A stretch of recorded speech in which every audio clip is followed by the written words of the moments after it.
जय जय श्री हरि वंश। सबसे प्रार्थना करते हैं कि भगवान जब कृपा करते हैं तो साधु समागम, साधु दर्शन, साधु संभाषण ये सौभाग्य प्रदान करते हैं। बड़े बड़े पद, रुपया पैसा, मकान, शरीर की नाना प्रकार के भोग ये केवल जीवित अवस्था तक है, मरने के बाद नहीं। और जीवन संकट पूर्ण है हम सबका, कब कौन सा रोग हो जाए, कब कौन सी घटना घट जाए, कब शरीर रहे या न रहे। इसलिए शरीर छूटने और शरीर रहने दोनों का मंगल करने के लिए भगवान नाम विराजमान है और वो साधु समागम से प्राप्त होता है। भजन न होई संग बिनु, भजन बिना नहीं प्रेम, छिन्हु भजन न छाड़िए, धरिए यह ध्रुव नेम। बिना संतों के संग के भजन नहीं होता और बिना भजन के पाप ताप अशांति दुख इनका नाश नहीं होता, जन्म मरण का नाश नहीं होता। तो सबसे प्रार्थना है कोई नशा न कीजिए, गलत आचरण मत कीजिए और घर में ठाकुर जी विराजमान कीजिए और उनको भोग लगाकर प्रसाद पाइए और नाम कीर्तन कीजिए और वाणी जी का गायन कीजिए, जिससे आपका जीवन मंगलमय हो जाए। भजन के बिना जो समय, जो क्षण, जो दिन जाए तो जानो भारी विपत्ति। का हनुमंत विपत्ति प्रभु सोई, जब तो सुमिरन भजन न होई। सुमिरन भजन होना ही मनुष्य जीवन की सार्थकता है। आप सब आए हैं कृपा करके, तो वृंदावन में ये नियम ले कि हम शराब नहीं पिएंगे, मांस नहीं खाएंगे, पराई माता बहनों की तरफ गंदी दृष्टि से नहीं देखेंगे और खूब नाम जप करेंगे। जितना बनेगा इससे आपका परम मंगल हो जाएगा। जय जय श्री हरि। लाडली जी की कृपा से श्री वृंदावन धाम आप सब पधारे और प्रार्थना है ये जो संत समागम है ये भगवान की विशुद्ध कृपा से प्राप्त होता है। किसी भी बहाने से सही सीधा वृंदावन आना और संतों का समागम करना, भगवान नाम जप करना, ठाकुर सेवा विराजमान करके अपने घर में ठाकुर सेवा करना, नाम कीर्तन करना, भगवत कथा सुनना, ये परम सौभाग्य से प्राप्त होता है। आप सबसे प्रार्थना है कि मनुष्य जीवन का जो परम लाभ है वो निरंतर नाम जप करना। अगर नाम जप चलता रहा तो आपके सारे अशुभ नष्ट हो जाएंगे, सारे पाप नष्ट हो जाएंगे और आप सुख शांति को प्राप्त होंगे।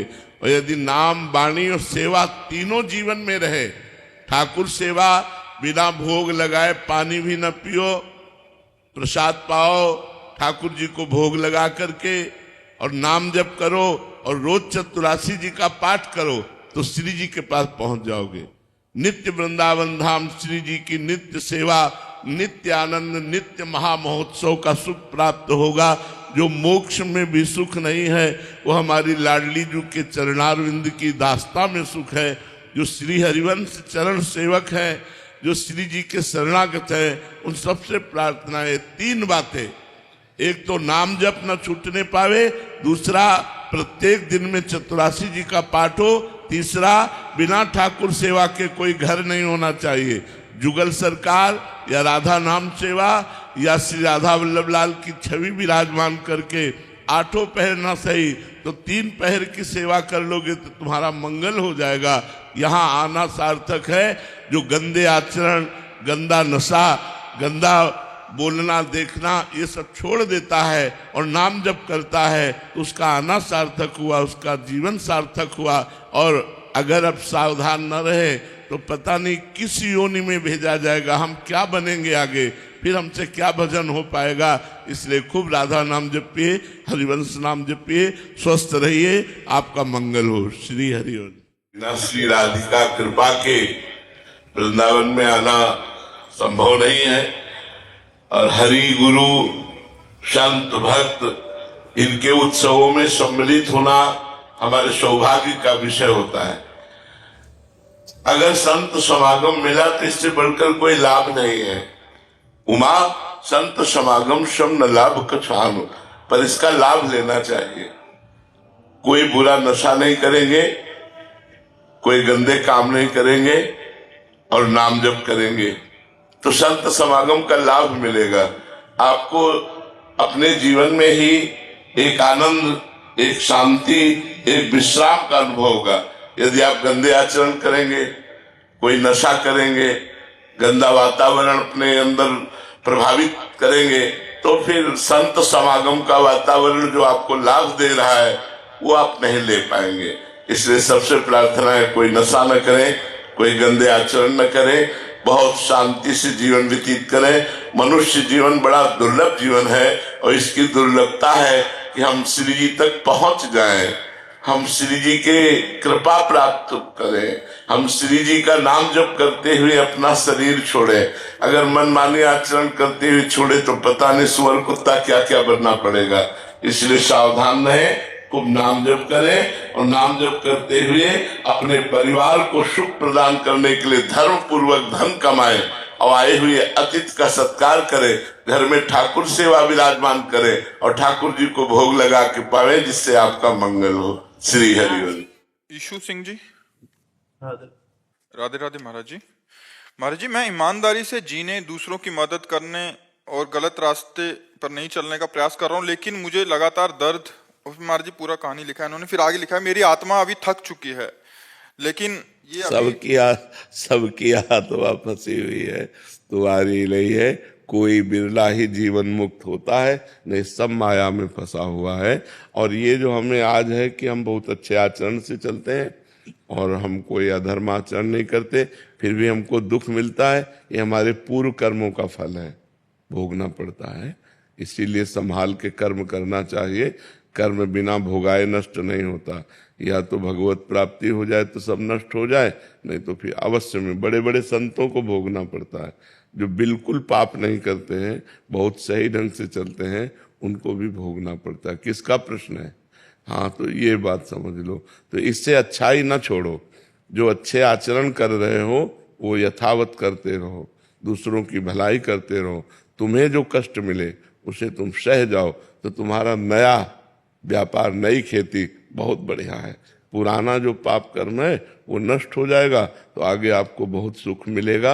अगर अगला जन्म भी हुआ तो बहुत अच्छे कुल में, बहुत अच्छी सुख साम्राज्य में, और बुद्धि भी शुद्ध रहेगी। तो दूसरों की भलाई करने जैसा धर्म नहीं है, पर साथ में नाम जप करते रहो। नाम जप करते हुए दूसरों की भलाई करते रहो, तुम्हारा मंगल ही होगा, कभी अमंगल नहीं होगा। अगर दुख आ रहा है तो हमारे पूर्व कर्मों से आ रहा है।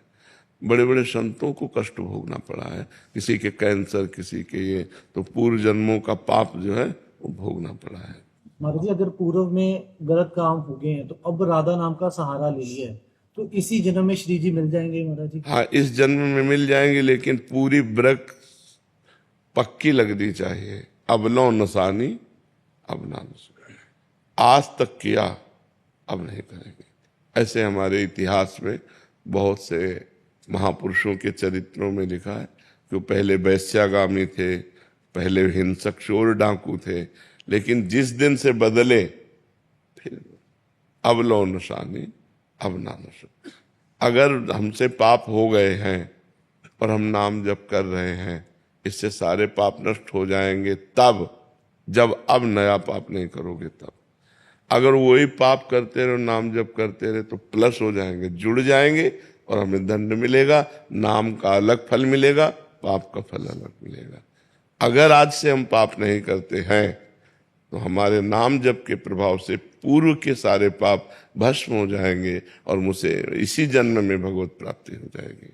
खूब डट के नाम जप करे, पर डरे, पाप कर्म से डरे। पाप एक अंधियारा है, एक दुख है, एक विपत्ति है, एक महान विघ्न है जो हम कर देते हैं, वो सुरक्षित जमा रहता है, फिर हमको दंड देता है। और जब दंड देता है तब हम अच्छे कर्म कर रहे होंगे तो फिर हमें संशय होता है कि क्या अच्छे कर्म का फल दंड होता है क्या? लेकिन पूर्व का पाप का दंड आया और अच्छे कर्म अब जो है वो आगे हमें सुख देंगे। जैसे गेहूं की फसल बो तो तुरंत थोड़ी काट लोगे कि एक मन गेहूं खेत में बिखेर दिया तो हम दूसरे दिन काट ले, नहीं, 6 महीना, 4 महीना, 5 महीना, 6 महीना में जब फसल आती तब उसी में वो 40 मन एकत्रित कर लेता है। ऐसे आज जो हम सत्कर्म कर रहे हैं वो आज हमको काटने को नहीं मिलेगा, आज हमको काटने को मिलेगी कल की फसल। आज की फसल आगे आएगी, ऐसा धैर्य पूर्वक सत्कर्म करते रहना चाहिए। दर्शन जी अहमदाबाद से। राधा वल्लभ श्री हरिवंश महाराज जी। महाराज जी, अगर साधक भगवत प्राप्ति के मार्ग पर चलना चाहता है और पत्नी भी उसकी सहायता कर रही है, तो क्या बच्चे करना जरूरी है महाराज जी? क्योंकि कई बार अगर होना होगा तो हो जाएगा, नहीं होना होगा तो कितने ऐसे दंपति हैं जो लाखों करोड़ों रुपए लगा चुके और उनके संतान नहीं हो रही। तो संतान भी एक योग होता है, आप उसके कर्ता थोड़ी हैं।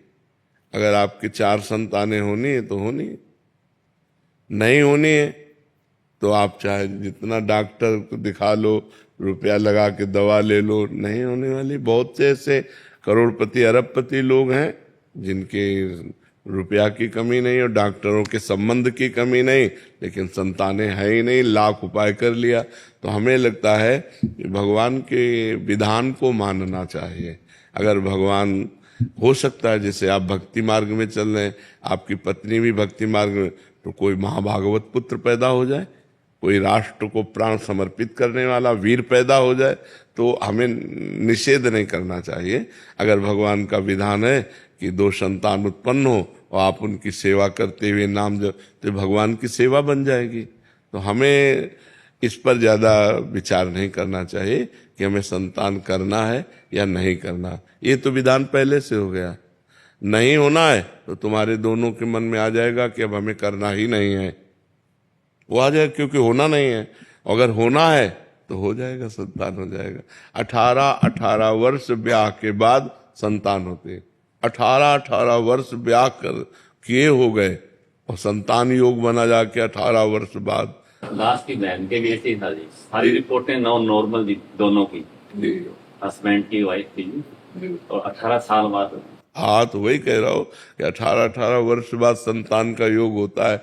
तो जब योग होता है तभी होता है, और योग नहीं होता तो फिर अपने बस की बात थोड़ी। अपने तो एक चिड़ैया नहीं बना सकते, फिर मनुष्य के एक रोम गिर जाए ना, रोम तो हम दोबारा लगा ले सकते, फेविकोल से थोड़ी देर जोड़ दे, वो बात अलग है। तो हम संतान क्या पैदा कर पाएंगे? वो भगवान का योग होता है, अगर वो योग होगा तो है। ऐसी भावना है कि पहले भगवत प्राप्ति, बाकी जो भगवान। नहीं, इसमें ये बात सोचना है कि मेरा लक्ष्य है भगवान की प्राप्ति। अब अगर भगवान की प्राप्ति संतान उत्पन्न होकर उसकी सेवा से होनी है तो भगवान उससे करवा लेंगे।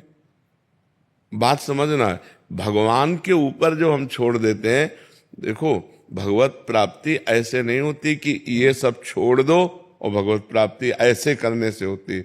क्या केवल वेश रखने से भगवत प्राप्ति हो जाती है, या गुफा में रहने से भगवत प्राप्ति हो जाती है, या फलाहार करने से भगवत प्राप्ति हो? हम सबकी काट करके आपको बताते हैं। देखो, कितने ऐसे अजगर हैं जो गुफाओं में पड़े रहते हैं, कितने ऐसे जीव जंतु हैं, क्या उनको भगवत प्राप्ति हो जाती है क्या?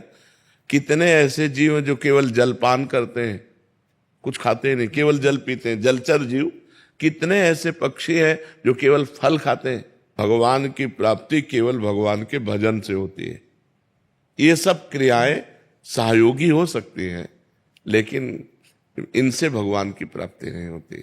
देखो, चक्रवर्ती सम्राट महाराज अम्बरीश जी थे, उनकी रानियां थी, पुत्र थे, सब परिवार था। जनक जी थे, परम ज्ञानी महापुरुष थे, जिनके विरक्त शिष्य श्री सुखदेव जी महाराज शिष्य बने। वो गृहस्थ में रहते हुए जनक जी कितने बड़े महापुरुष हुए। तो हमें लगता है कि हमें इस भगवान से प्रार्थना करनी चाहिए कि आप जिसमें खुश हो वही आचरण मेरे से हो। अगर संतान उत्पन्न हो करके उसके पालन पोषण में आप खुश हो तो आप ऐसा करवा दो, और अगर नहीं खुश हो तो आप बिल्कुल मत करवाओ। हे नाथ, मेरे जीवन का लक्ष्य है आपकी प्राप्ति। आप जैसे प्राप्त हो जाते हो वो सुगम मार्ग मुझे दे दो। मुझे कुछ पता नहीं कि आप कैसे प्राप्त होते हो, आप जैसे प्राप्त होते हो वैसे मुझे मार्ग दे दो। ये मुझे अच्छा लगता है। जोई जोई प्यारो करे सोई मोहे भावे। प्रदीप जी जयपुर से। राधे राधे। राधे राधे महाराज जी। महाराज जी, कर्म क्या है? क्या सचमुच किसी व्यक्ति के कर्म का फल भगवान तय करते हैं? जी, कर्म का ही तो फल मिल रहा है जेल में। जेल में कर्मों का ही तो फल है। कुकर्म हो गए तो पूरी जेल भरी हुई है। कर्म वो होता है जो हमारे मन में स्फुरणा होती है, संकल्प बनता है, बुद्धि निश्चय करती है, फिर इंद्रियों से चेष्टाएं होती है, उसे कर्म कहते हैं। कर्म दो प्रकार के होते हैं, एक शुभ कर्म और एक अशुभ कर्म, जिनको कहते हैं पाप कर्म, अशुभ कर्म, और पुण्य कर्म, शुभ कर्म। दोनों का फल अवश्य में वो भोक्तव्यम कृतम कर्म शुभाशुभम, अवश्य भोगना पड़ता है, उनका परिणाम भोगना ही पड़ता है। कोई कितना भी बड़ा ऋषि महर्षि हो, उसको भी भोगना पड़ता है। इसलिए कर्म बहुत होश से करे, बेहोश होकर न करे, प्रमाद में न करे, नहीं तो उसका दंड मिलता ही है। अब देखो कर्म है, किसी बहन बेटी को छेड़ दिया, अब डंडा चलेंगे, पुलिस ले जाएगी, मुकदमा चलेगा, उसको सजा मिलेगी। कर्म है, क्रोध आ गया, हम किसी की हिंसा कर दी, आजीवन कारावास। हिंसा 5 मिनट में हुई और उसका दंड पूरे जीवन भोगना पड़ेगा। या ज्यादा अपराध बन गया तो फांसी की सजा मिल जाएगी। तो कर्म ही तो है। और अच्छे कर्म हो गए तो देखो राष्ट्रीय सम्मान मिलता है, समाज में आदर मिलता है, और यहाँ सुख मिलता है, और परलोक में भी सुख मिलता है। सारा खेल कर्म का है। कर्म प्रधान विश्व रचि राखा, और जो जस करे तास फल चाखा। कर्म की प्रधानता से विश्व की रचना हुई है, जो जैसा करता है वैसा फल भोगता है। समझ पा रहे आप? इसलिए बहुत होश से कर्म करे, और होश बनाने के लिए नाम जप है। जब तक नाम जप नहीं तब तक बेहोश ही हो। जानते हो कि ये कर्म नहीं करना चाहिए, फिर भी करोगे। अगर नाम जप है तो तुम्हारे अंदर जलन पैदा हो जाएगी, तुम्हारे अंदर बल आ जाएगा कि नहीं नहीं, हमें पाप कर्म नहीं करना है। सब कोई जानता है पाप कर्म किसे कहते हैं और पुण्य कर्म किसे कहते हैं। भगवान ने इतना ज्ञान सबको दिया है, और जब कोई कर्म करने चलता है तो भगवान अंदर से प्रेरणा करते हैं, ये गलत है, मत करो। लेकिन हम लोग इतने मलिन स्वभाव के हैं कि अंदर की बात को न मानकर और कर्म कर बैठते हैं, और बाद में सोचते हैं कि यार हृदय में तो आया था, पहले अंदर आया था कि यार ना करें, पर यार अब कर दिया तो फिर अब भोगना पड़ता है। इसलिए कर्म बहुत संभाल करके करें। वर्तमान में कभी किसी सत्कर्म का विपरीत फल मिले तो इसका क्या अर्थ समझ? नहीं, सत्कर्म का विपरीत फल मिलता ही नहीं है, वो आगे मिलेगा। हाँ, जैसे हमने आज सत्कर्म किया और आज हमको कष्ट मिल रहा है, तो ये हमारे सत्कर्म का नहीं मिल रहा, ये हमारे पूर्व पाप कर्म का मिल रहा है। आज जो सत्कर्म किया है, आगे फसल, आगे हमें ये सुख देगा। लेकिन आज हम अच्छे से चल रहे हैं और दुख भोग रहे हैं, तो इसका मतलब है पूर्व के पाप हमें दंड दे रहे हैं, और अभी का जो अच्छा कर्म है वो हमारा भागवतिक बैंक में जमा हो रहा है, जो हमें आगे प्राप्त होगा। जैसे किसान की फसल तुरंत अन्न नहीं दे देती, कई महीने लगते हैं, ऐसे बड़ी सरकार है हमारी तो बहुत लेट नंबर आता है।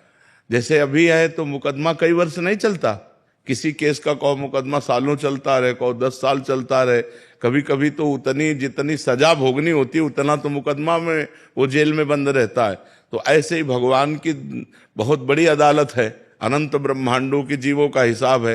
होता 1 सेकंड के कम हिस्से में है, पर जब होगा बहुत फाइनल में होगा, तो इसलिए बहुत समय लगता है। जैसे आज पाप कर्म किए तो कहो 5 जन्म बाद उसका दंड मिले जाकर तुम्हें, तो लगेगा हमने इस जन्म में तो पाप किया नहीं, लेकिन भोगना पड़ेगा, वो अवश्य में भोगतव्यम, क्योंकि जीवात्मा वही है, शरीर बदल गया। जैसे कोई क्रिमिनल हो और वो पैंट शर्ट पहनता हो, फिर धोती कुर्ता पहनने लगे, या वो सलवार कुर्ता दुपट्टा धारण करने लगे, तो पहचानने वाला तो पहचानता है ये वही क्रिमिनल है।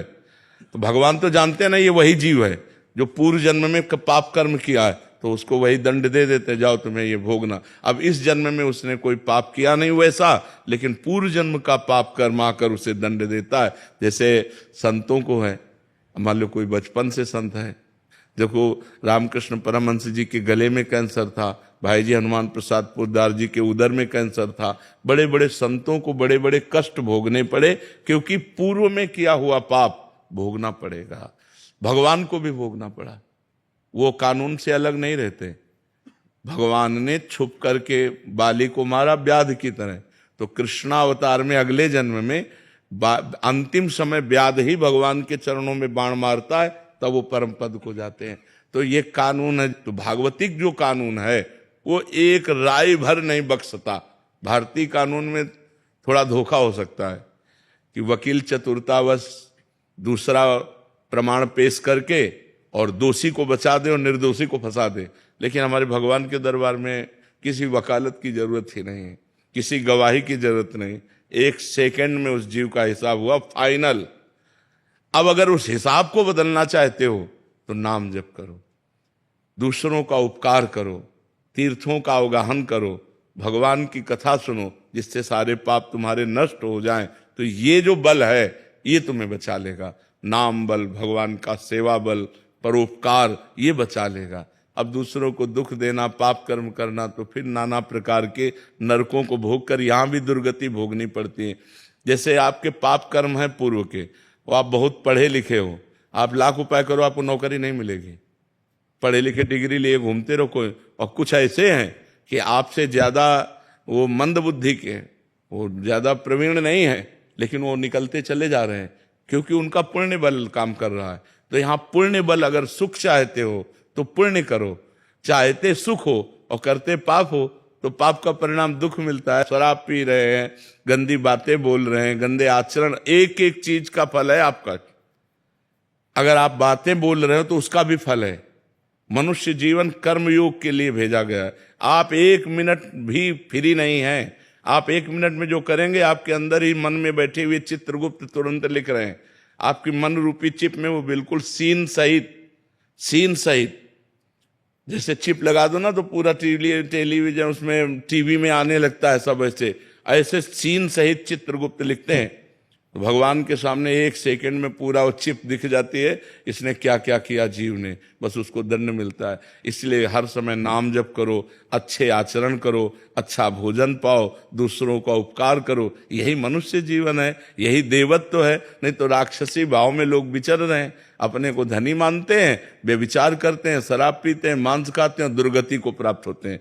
पूर्व जन्म के पुण्य से आज धन है, लेकिन ये बना थोड़ी रहेगा, ये नहीं बना रहे। जहां पुण्य खत्म हुआ था सब नष्ट हो जाता है, सब नष्ट हो जाता है। तो ये है, हमारे कर्मों का फल हमको भोगना पड़ेगा।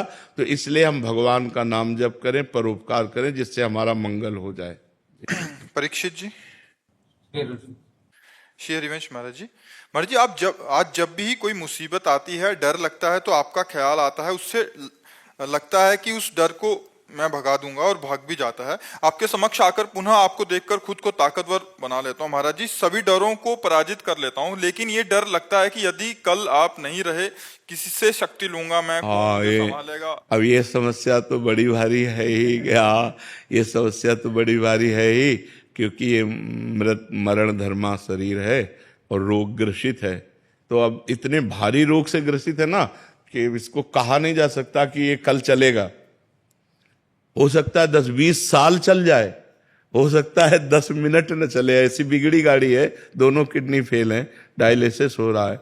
तो अब ये तो है ही है कि जब तक सानिध्य है तब तक। अब वैसे भी देखो, मोबाइल से देखना और फेस टू फेस देखना अंतर पड़ता है नहीं। तो अब प्रगट में जब हम किसी संत के सामने होते हैं तो हमको परमाणु भी मिलते हैं। मोबाइल से हम उपदेश ग्रहण कर सकते हैं, हमारा कल्याण का मार्ग प्रशस्त हो सकता है, लेकिन हमें परमाणु नहीं मिल सकते। परमाणु तो फेस टू फेस ही मिलते हैं। अब जैसे आप देख रहे हो, आप बैठे हो इस वातावरण में, तो जो भजन के परमाणु हैं, जो भागवतिक परमाणु हैं, जो धाम के परमाणु हैं, वो आपके अमंगल का नाश कर रहे हैं और आपके दिमाग में बैठकर पवित्रता का विस्तार कर रहे हैं। ये मोबाइल से तो नहीं होगा ना। वो तो प्रगट में तो अब कितने दिन भगवान को रखना है ये हमको भी नहीं पता है। सब लगा रहता है महाराज जी। हाँ, आपको ही नहीं, लाखों लोगों का ऐसा प्रश्न है। लाखों, कई लोग तो रो के बोले ऐसा। और आपको आज ऐसा प्रश्न है, ऐसा हमारा भी प्रश्न है कि हम अपने गुरुदेव से संचलित हैं। अगर कल मुझे पता चले कि मेरे गुरुदेव अंतर्ध्यान हो गए, तो जैसे प्राण निकल गए ऐसा शरीर रह जाए, फिर क्या रह जाए। गुरुदेव बैठे हैं तो इतना साहस है कि हमारे गुरुदेव है ना। तो गुरुदेव एक बल है, गुरु एक तपस्या भजन उसका बल है। अगर वो मान लो, ये तो आपकी श्रद्धा से हो रहा है, और वो अगर संकल्प कर ले, मान लो आप श्रद्धावान हो रहे तो आपकी बैटरी चार्ज हो रही, और अगर वो अपनी तरफ से संकल्प करके आपको दे दें तो आप तो महाबलशाली हो जाएंगे। तो ये बात होती है कि प्रगट तभी तो होता है कि सौभाग्य है कि प्रगट में संतों का संग मिले। नहीं तो जब संत चले गए तो फिर उतना बात का प्रभाव भी नहीं रहता। जैसे हम हैं तो मोबाइल में उतना प्रभाव भी पड़ रहा है, और जैसे हमारा शरीर न रहे तो अभी वो सब ऐसे हो जाएगा। फिर उसका वो प्रभाव नहीं पड़ेगा, उतना प्रभाव नहीं पड़ेगा, वो धीरे धीरे धीरे धीरे सब शांत हो जाएगा। तो प्रगट में जब तक संत रहते हैं तब तक धूम मची रहती है, जहां वो अंतर ध्यान हुए तो धीरे धीरे माया धूल डाल देती है उनके प्रभाव में, उनकी वाणी में, उनके। तो जब तक महापुरुष प्रगट में रहते हैं तब तक विशेष प्रभाव रहता है, और जब अंतर ध्यान हो जाते हैं तो धीरे धीरे माया फिर धूल डाल देती है अपनी, और उनका प्रभाव अंतर ध्यान हो जाता है। पर जो श्रद्धालु हैं, श्रद्धापूर्वक उनकी बात को मानते हैं, वो आजीवन उनकी बात पर मानकर उनका प्रगट अनुभव करते हैं। प्रगट अनुभव, जैसे नारद जी हैं, तो हैं सृष्टि में तो हैं पर हमारे सामने नहीं। अब हम अगर नारद जी की बात मानते हैं और नारद जी की भक्ति करते हैं तो हमारे सामने भावना में आने लगते हैं कि बीणा लिए नारद जी ऐसे हैं, भावना में आने लगते हैं। मतलब भावना में वो आए, वो केवल कल्पना नहीं है, वो हमारी भावना में आए। तो जैसे प्रेमानंद, अब आप बात प्रेमानंद की मान रहे हैं तो आपकी भावना में प्रेमानंद आएंगे, वो झांकी आएगी, क्योंकि भगवान ही प्रेमानंद है। ये शरीर प्रेमानंद थोड़ी है, प्रेम और आनंद तो भगवान ही है ना। तो वही आएंगे, वही तुम्हारी रक्षा करेंगे और वही आपको सपोर्ट करते रहेंगे। ये शरीर तो लिमिट समय का, आप कितना समय ये हमको भी नहीं पता है, आप कितने मिनट का है, कितने घंटे का या कितने वर्ष का, इसका कुछ पता नहीं, आपका भी नहीं पता है। नहीं, इसका बड़ा विचित्र खेल है। बीमार बैठे रहते, स्वस्थ चले जाते हैं। ये भाई, ये भगवान की बड़ी विचित्र लीला है। तो आप चिंता न करो, हम तुम्हारे साथ हैं, चाहे ऐसे चाहे वैसे, ठीक है। कुमार सत्यम जी। राधे राधे। राधे राधे महाराज जी। महाराज जी, मैं भजन गायक हूँ महाराज जी। महाराज जी, मैं समाधान चाहता हूँ कि अगर विवाह की इच्छा ना हो तो विवाह करना चाहिए घर वालों के? नहीं करना चाहिए, नहीं करना चाहिए। यदि हमारी इच्छा नहीं है तो हम किसी दूसरे को अपने बंधन में बांध करके पीड़ा देना ठीक नहीं है, क्योंकि दूसरा तो आपको पति भाव से स्वीकार करेगा तो वो अपनी इच्छा कुछ रखता है। अगर आप उसकी इच्छा पूर्ति नहीं करेंगे तो उसका तो जीवन बाधित हो गया ना। तो आपको है कि हमें आजीवन ब्रह्मचर्य रहना है, तो आप अपनी रुचि माता पिता से व्यक्त कर सकते हैं। किसी के जीवन में खुलवाड़ नहीं करना चाहिए कि हमें कोई दबाव करके किसी लड़की से ब्याह करा दे और हमारी रुचि है नहीं, हम उसको प्यार दे ना पाए तो उसका जीवन व्यर्थ चला जाए। तो ऐसा नहीं करना चाहिए। अपने माता पिता की प्रियता के लिए किसी की प्रियता को नष्ट ना करे, किसी के जीवन को बर्बाद न करे, खुला अपना जीवन रखना चाहिए। राहुल जी दिल्ली से। राधे राधे महाराज जी। राधे राधे महाराज जी। महाराज जी, आप लिख रहे हैं कि ये सबका सामान्य प्रश्न भी है कि दुख की पीड़ा से बाहर नहीं आया जाता। महाराज जी, इसका क्या कारण होता है कि जैसे वो बहुत समय लग जाता है वापिस आने में? महाराज जी, विवेक की कमी और मन का मलिन होना। अगर विवेक प्रवीण हो तो एक सेकंड में काट दे, तो प्रवीण विवेक हुआ नहीं, बुद्धि में विवेक हुआ नहीं, केवल बुद्धि है। और मन जो है वो मलिन है, तो किसी भी नेगेटिव भाव को, विपत्ति को, तिरस्कार को, अपमान को पकड़ करके अगर बहुत मलिन है तो महीनों परेशान रहता है, दिनों परेशान रहता है। साधक 5 मिनट में काट दिया, और प्रवीण तो 1 मिनट में काट दिया, और प्रवीण तो स्वीकार ही नहीं किया, मस्त एकदम। तो ये विवेक सत्संग से होता है। बिन सत्संग विवेक न होई, और राम कृपा बिन सुलभ न। बिना भगवान की कृपा के सत्संग नहीं मिलता, और बिना सत्संग के विवेक नहीं होता। अगर विवेक हो जाए बुद्धि में और नाम जब चल रहा है तो मन की मलिनता नष्ट हो जाएगी, वो दुख को पकड़ेगा ही नहीं, वो सुख में ही रहेगा। अगर हमारा मन भगवान के चिंतन में है, शरीर में दुख है या परिस्थिति दुखद है, तो हम उसको क्रॉस कर जाएंगे। अगर हमारा मन भगवान में नहीं है तो उसी में डूब जाएंगे, उसी में परेशान हो जाएंगे। तो लोग भगवान का आश्रय तो लिए नहीं, भजन करते नहीं, तो सुख आया तो फूल गए, बोले नहीं उनके लड़का हुआ है, ठीक है, हुआ, हर्षित हुए, पधार गया, अब हाहाकार मचा, रोना शुरू। ये तो नियम है संसार का, सुख और दुख। तो जब सुख आवे तो ज्यादा फूले नहीं, तो दुख आवे तो फिर उसमें डूबेगा नहीं। तो हम कहते हैं कोई उत्सव मनाओ, कोई भगवत कार्य करो, तो नाम कीर्तन, भगवान का यश कीर्तन, भगवान की कथा वार्ता और भक्तों की सेवा, तो तुम्हारा जीवन सार्थक हो जाए। तो अपवित्र मन दुख को पकड़ता है और पवित्र मन सुख को, भगवान के सुख को पकड़ता है। भगवान का सुख ऐसा है जो सांसारिक सुख दुख से निवृत्त कर देगा। अब जैसे कोई लाभ मिला तो तत्काल विवेक काम करता है, इतने से क्या होगा और ये कितने दिन टिकेगा, तो उसमें फूलन नहीं होती। नहीं तो संसारिक आदमी एकदम फूल जाता है, अरे लाभ मिल गया, अच्छा हानि हुई, कितनी देर टिकेगी? जब सुख नहीं टिका तो ये कितनी देर टिकेगी? हम डटकर इससे लड़ते हैं और इस विपत्ति से, इस दुख से, इस हानि से हम परास्त नहीं होंगे, क्योंकि विवेक काम कर रहा है और विवेक सत्संग और नाम जप से होता है। तो नाम जप और सत्संग करो जिससे तुम्हारा मन पवित्र रहे, दुख का स्पर्श ना करे। दुख जो है वो माना हुआ है, दुख है नहीं, दुख माना जाता है, दुख की मान्यता है, नहीं तो दुख है नहीं। सुख है, सुख है। जैसे पानी गिरा तो किसान को सुख हो गया और कुम्हार को दुख हो गया, उसके सारे बर्तन भीग गए, जो कच्ची मटकी थी सब फैल गई उसको। तो सुख और दुख अपनी मान्यता के अनुसार है। एक की मान्यता खेती लहला रही तो सुखी हो गया, एक के बर्तन सब मिट्टी के थे वो सब फूट गए पानी गिरने से, वो दुखी हो गया। तो दुख और सुख, एक ही वर्षा एक को दुख दे दी एक को सुख दे दी, तो मान्यता हुई ना। अपनी मान्यता बिगड़ गई, अपनी मान्यता बन गई तो सुख और दुख का ये कोई शाश्वत सुख नहीं है। शाश्वत भगवान का सुख है। यदि हम नाम जप करें, सत्संग सुने और भगवान के भरोसे हो जाएं तो हम सुख दुख से निपट सकते हैं, नहीं तो पीस डालता है। आदमी इतना दुखी हो जाता है कर लेता है। देखो ना, हार जाने पर, फेल हो जाने पर, या किसी भारी समस्या में या ब्लैकमेल हो जाने पर आदमी जब दिमाग काम नहीं करता तो फिर उस कर लेता है। तो हमें लगता है कि हमें सत्संग के द्वारा अपने विवेक को बढ़ाना चाहिए, जिससे हम ऐसी परिस्थितियों से निकल पाएं।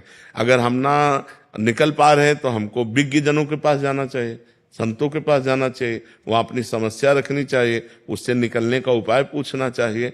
डूबना नहीं चाहिए, उसको पकड़ के नहीं बैठ जाना चाहिए कि अब क्या होगा, अब तो सब बेकार हो गया। नहीं, ऐसा नहीं, कोई ना कोई रास्ता भगवान निकालेंगे जिससे फिर हमारे जीवन में प्रकाश आएगा, फिर हम आनंद को प्राप्त होंगे। अनिल आनंद जी मेरठ से। राधे राधे महाराज जी। महाराज जी, मैं पिछले 2 वर्षों से YouTube के माध्यम से आपके प्रवचन सुन रहा हूँ। महाराज जी, जो जो आपने दुर्व्यसन बताए पिछले लगभग 25 वर्षों से उनसे दूर हूँ, किंतु महाराज जी भगवान जी भगवत गीता में कहते हैं कि, महाराज जी इनका कहने का भाव है कि साधक अपनी इंद्रियों को भोगों से रोक सकता है किंतु इंद्रिय विषयों के प्रति उनकी रुचि बनी रहती है। महाराज जी, रस नृत्य तो परम के दर्शन के बाद होता है, यही स्थिति इस साधक की है। तो महाराज जी, जब तक ईश्वर दर्शन या परम दर्शन नहीं होगा, नहीं, तब ऐसा तक नहीं क्या कि सावधानी है? ईश्वर दर्शन के बाद ही रस बुद्धि नष्ट होती, नहीं। जिस समय हमारा भजन में स्वाद आ जाता है तो इन सब भोगों से विरति हो जाती। भगवत साक्षात्कार के पहले ही, जैसे सूर्योदय होने के पहले ही अंधकार नष्ट हो जाता है ना, प्रातः काल वेला में सूर्य उदय तो बहुत विलंब से होता है, अंधकार पहले ही नष्ट हो जाता है।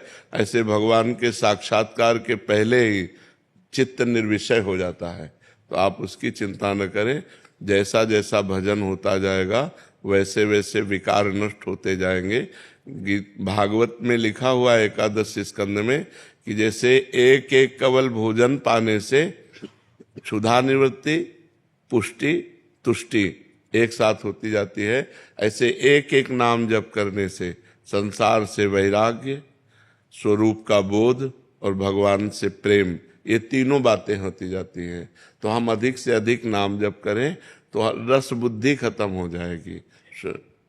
जीवन का मैं यही सोचता हूँ कि मैं रस बुद्धि अभी तक 62 साल की अवस्था हुई, अभी तक रस, ये अवस्था से नहीं जाती, ये तो 92 की हो जाएगी तो नहीं जाएगी क्योंकि ढांचा पुराना हो जाता है, लेकिन ढांचे में रहने वाला पुराना थोड़ी होता है।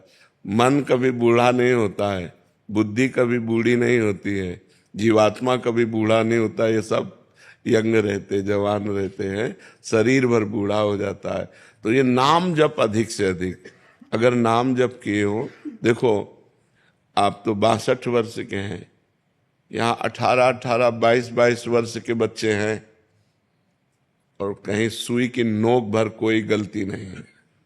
कोई मनोरंजन नहीं है, सबके पास मोबाइल नहीं है, मोबाइल केवल कार्य करने वालों के पास है, वो बहुत आनंद से हैं, उत्साह पूर्वक हैं। क्यों हैं? भगवान की शरण में है, भगवान का नाम जप कर रहे हैं। श्री सुखदेव जी की अवस्था 16 वर्ष की थी, परब्रह्म परमात्मा में स्थित। शरीर की अवस्था से इंद्रियों के निर्विषय होने का कोई ताल्लुक नहीं है।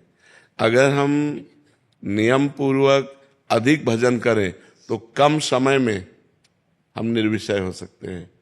एक बार एक दिन सत्संग हुआ था कि 1 करोड़ नाम जप करने पर भागवतिक स्वप्न आने लगते हैं, बड़ी दिव्यता आने लगती है, सद्गुण आने लगते हैं। 2 करोड़ नाम जप करने पर इंद्रियां निर्विषय होने लगती है, नाम प्रिय लगने लगता है, और जो दिव्य आकाशचारी ऋषि मुनि हैं उनसे बात होने लगती है। ऐसे करोड़ करोड़ नाम के 13 करोड़ नाम का 13 करोड़ नाम जप करने वाला दूसरों को मोक्ष प्रदान कर सकता है। तो हम नाम अधिक जप करें और अपने आप को भगवद आश्रित कर दें। वो विषय जो निषेध हैं उनको तो स्वीकार ही ना करें, और जो विषय विधि है कि आप स्वीकार कर सकते हैं वो भगवान को अर्पित करके भोगिए, तो रस बुद्धि होने पर भी भगवत प्राप्ति हो जाएगी। जैसे बहुत सुंदर भोजन में रीता है, वो हम भोजन श्री जी को भोग लगा दें, अब हम स्वाद से पाएं। हमारी लाडली जो ने पाया है, रोटी सब्जी दाल खीर पूड़ी जो भी है कितना स्वादिष्ट है, स्वाद बखान बखान करके पाओ तो भी आप बंधोगे नहीं, क्योंकि प्रसादे सर्व दुखानाम हानि रस्योपजायते। भगवत प्रसाद समस्त दुखों का नाश कर देता है और प्रसन्नता प्रदान करता है।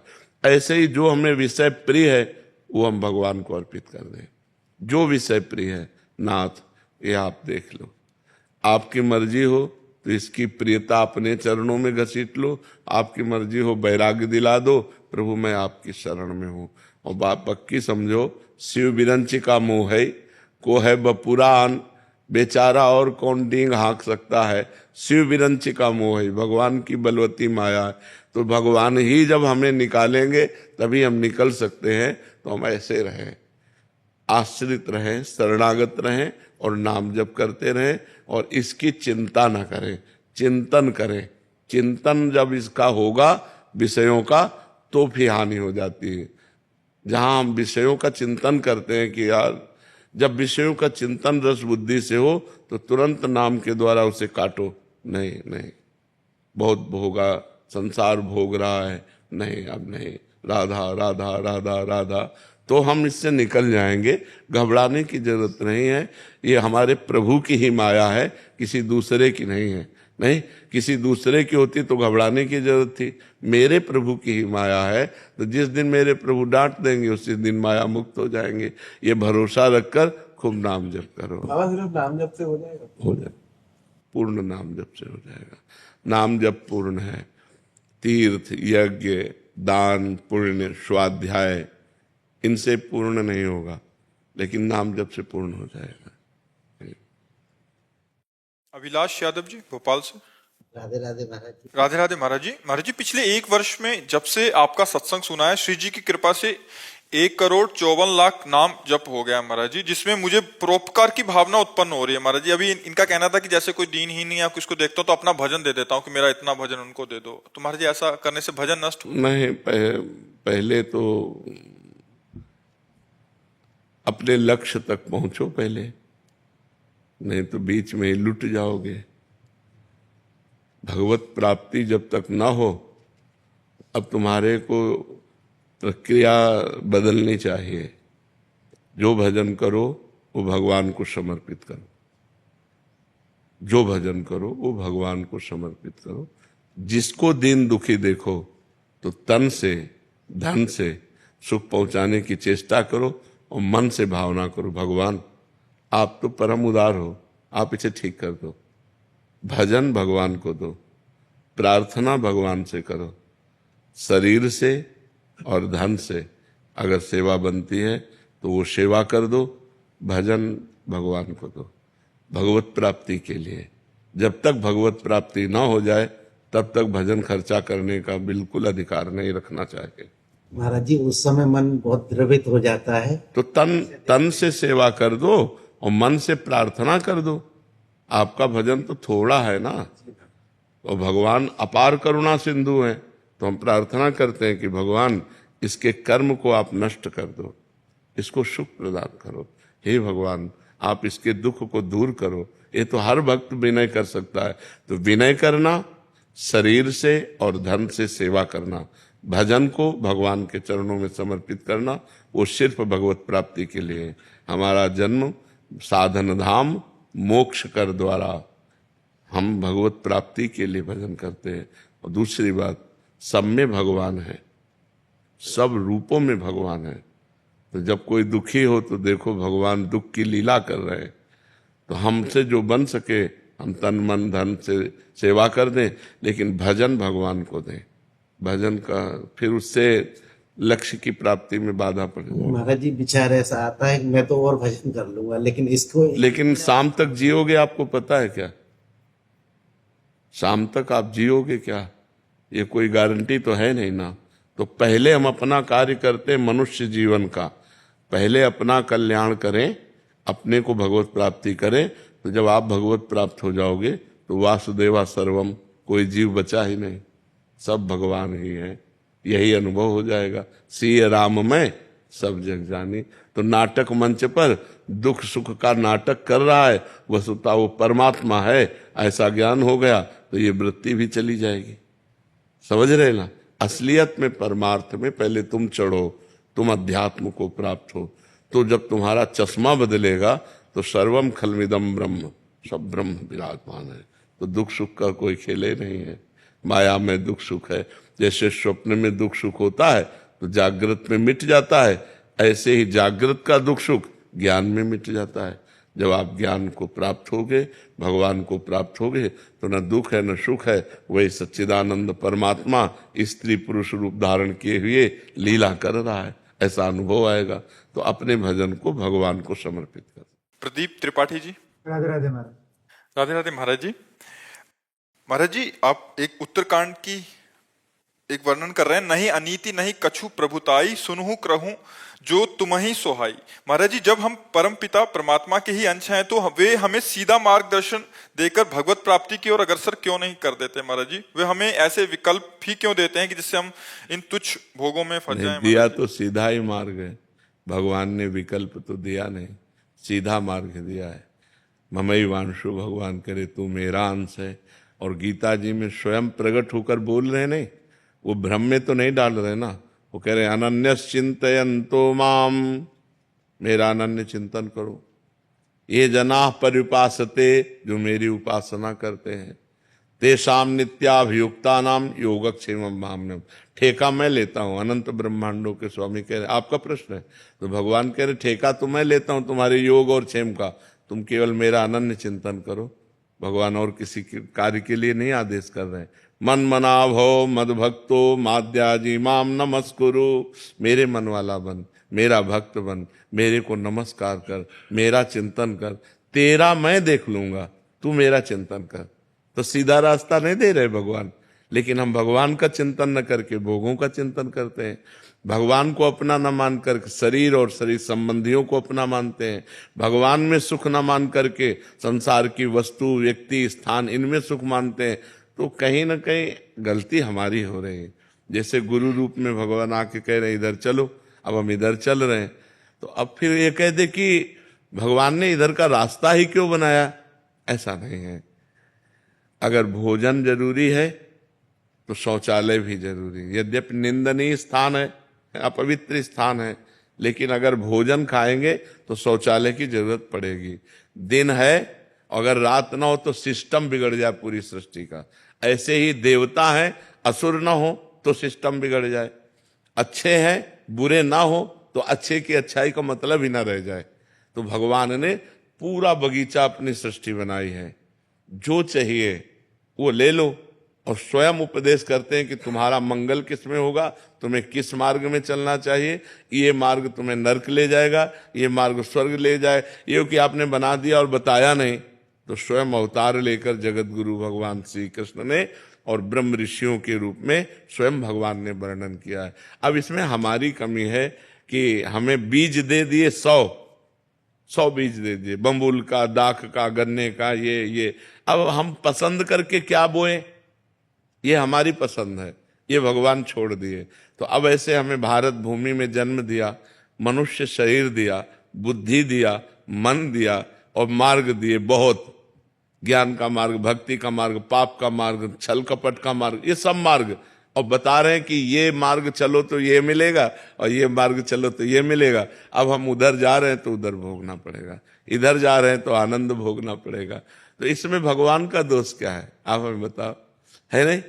हाँ, भगवान पूर्ण है तो उनकी सृष्टि भी पूर्ण है।